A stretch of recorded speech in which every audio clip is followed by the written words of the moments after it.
වෙසක් දන්සැල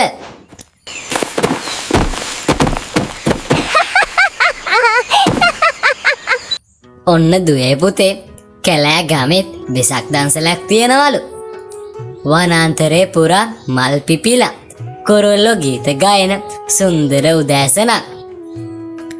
හැම තැනම වෙසක් කෝඩු සහ පාට පාට කොඩිවැල් වලින් සරසලා බනී හාවා උද්‍යෝගයේ එහා මෙහා දුවමින් සැරසිලි දෙස බලනවා. යාළුවනේ බලන්නකෝ අපේ වනාන්තරේ ලස්සන. හැමදාම වගේ නෙවෙයි මේ පාර වෙසක් වලට අපි හැමෝටම උදව් වෙන විදිහේ ලොකු පිනක් කරමුද? අනේ ඔව් බනී අපි දන්සලක් දෙමු. මම කැමති හැමෝටම රසට කෑම දෙන්න. හරිම අපූර්ව අදහසක් චාබි. අපි හැමෝටම පළතුරු දන්සලක් ලෑස්ති කරමු.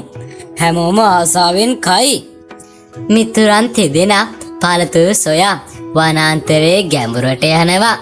බනී සහ ටිටි බිම වැටි ඇති පළතුරු එකතු කරන අතර උස ගස්වල තිබුණු ඉදුණු අඹ රඹුටන් සහ කෙසෙල් කඩා ගැනීමට චබී උදව් කරනවා.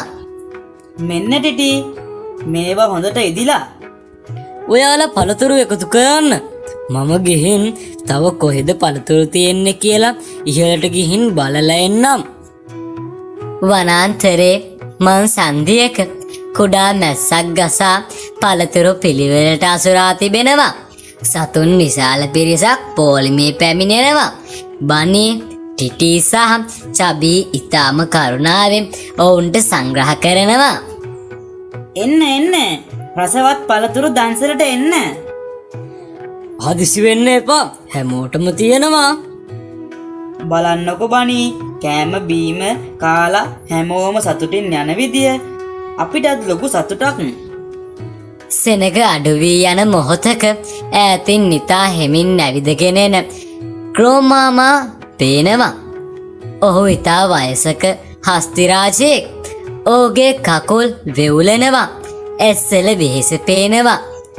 දන්සැල අසලට එන්න ඔහුට ශක්තියක් නැහැ.